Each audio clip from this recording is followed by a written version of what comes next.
Hey guys, so in this video I'm going to be sharing with you and showing some really good examples on how I score so many goals. And one of the big things that I think a lot of people overlook is, of course, having good composure in really key situations really builds up your confidence and your ability that you're going to score more often than not when you get in front of goals. So we're going to be going through some really good examples to really demonstrate that. So as always, to show your support, make sure that you hit the like button, make sure that you subscribe, and make sure you click that notifications bell so that you don't miss any future videos.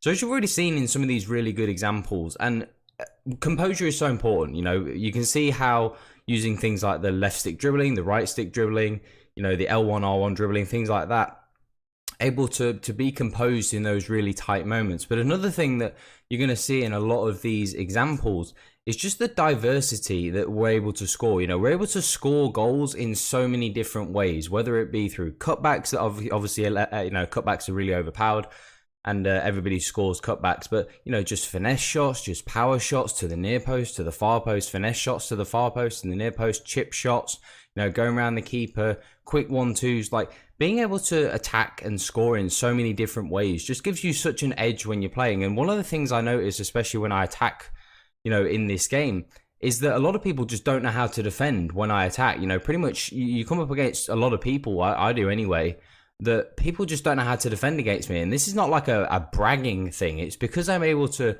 like attack not the same way. When I play people, they tend to attack the same way. You know, when I played, you know, draft the other day, playing against a guy who was a very good player, moved the ball really well, played very quickly, and was just a good player. But all he kept trying to do was the cutback. And it works. The cutback is very, very effective.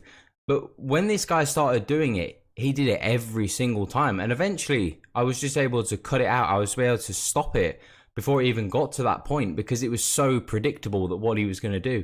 And that's something that we touch on quite a lot, is a lot of people are very predictable when they attack. They try and attack in the same way over and over again. And of course, you can have your favorite methods. I certainly have my favorite methods that I like to score goals. You know, I like to use the wings and cross the ball quite a lot. You know, a lot of like first time low driven crosses. I think that's really effective as well. A really fun way that I like to score. You know, but a lot of people like to use certain ways, but they use it so many times that it just becomes so predictable and it's too easy to defend. So you got to remember to really mix up your attack. And that just comes through practice. You know, of course, then another thing that a lot of people struggle with is, and a lot of people ask me, what's the best way to finish? You know, is it finesse shots? Is it power shots? Is it low driven shots?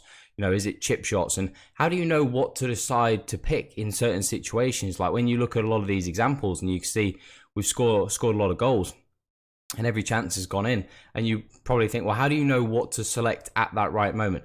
And there is no best shot, in my opinion. I think there's certain shots require certain, you know, certain positions require certain shots. You know, as you've seen with a lot of these examples, it's quite difficult to sort of decide in that moment. You have to know what shot you're going to take before you get into that position, and that really dictates, obviously, what finishes you comfortable with. You know, for me, I'm very comfortable with using, you know, the driven shots to the far post, to the near post. You know, I like to just use the standard B shot. I don't really like to overcomplicate my finishing too much. You know, finesse shots can be useful, but I just like to use a typical B shot, you know, just a normal power shot. I don't like to use, you know, the left trigger B with sort of like that finesse shot, you know, things like that. I don't like to overcomplicate my finishing too much. I like to just try and keep it quite simple, because when you start trying to add in these extra combinations, you know, the left button, the left trigger and the B button, or the, you know, finesse shot or whatever it may be, you know, a lot of people just need things to be simple. You need to get in front of goal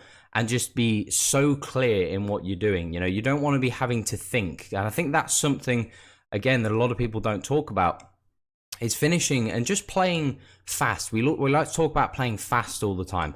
And to do that, you have to be in that moment, and you have to know what you're going to do. You can't think, you know, it has to be instinctive. You know, if you're getting in front of goal or you're getting to the edge of the box and having to think, right, what do I do next?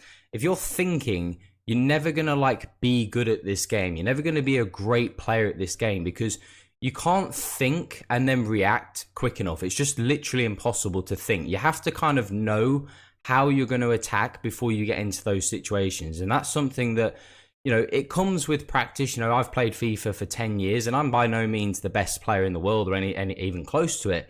but I'm a fairly good standard of player. And obviously a lot of that comes through repetition, through playing the game a lot.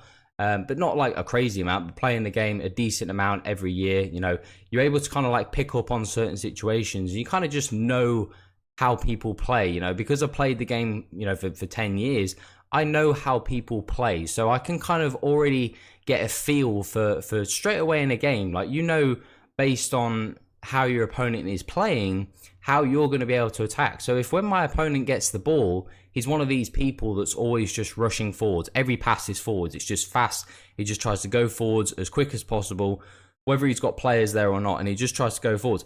That kind of tells me he's quite an aggressive player. So he's likely to be an aggressive defender. So therefore, if he's an aggressive defender, that kind of gives me already an idea as to how I need to attack. So I have a way that I attack aggressive players. So someone that's aggressive, all you need to do is just lots of quick give and goes, because they're going to be yanking defenders out of position. They're going to be leaving lots of space. So when I'm playing someone aggressive, I have a play style. I have a way that I need to play. You know, when I'm playing someone who, for example, is a lot more calm in possession, they're not trying to rush forwards. They're thinking about their passes. They're thinking about their attacks. Well, now I've got to be a lot more careful with the way I attack, because they're not going to give the ball away as much. So I've got to be a lot more careful with my attacks, because if I give away possession, it could be a little while before I get the ball back. So now I have to attack in a very different way, you know, and I'll use things like cutbacks, because it'd be like, hey, I might not get too many attacks against this guy, so I've got to make them count when I get them. So I have a different play style, and that's, again, very high level FIFA, but you have a different play style against a different opposition. And you can just see in all these, you know, chances, knowing what to do in certain positions. It's very hard to teach someone these things. It's what I do in a lot of these examples, you know, doing what I do, you know, knowing when to pass the ball, when to shoot, when to finesse, when to cross the ball, when to pass the ball, when to play a through ball, when to chip through ball, all these things. It's very instinctive, and it's very situational, because every situation is different and requires a different action. So it's very hard to kind of like give someone specific advice. But hopefully in this video you've seen and you've heard some of the tips, and we've shown you a live example the other week explaining how we like to attack. So if you haven't seen that video, we recommend going and watching it, because it really explains very detailed a full game, and really just how it breaks down how we like to attack and what we're thinking when we're going into certain situations. Of course, like I said, every game is different. So what happens in some of these games might not happen in your game, but a lot of situations are quite similar. And as you've used some of the things that we talked about today, whether it be playing quickly, knowing your opponent, of course, you know, having the right ways to attack in certain scenarios, not trying to overcomplicate things as well, just really trying to simplify it as much as possible, because it actually becomes easier when you try and simplify things and don't try and overcomplicate things.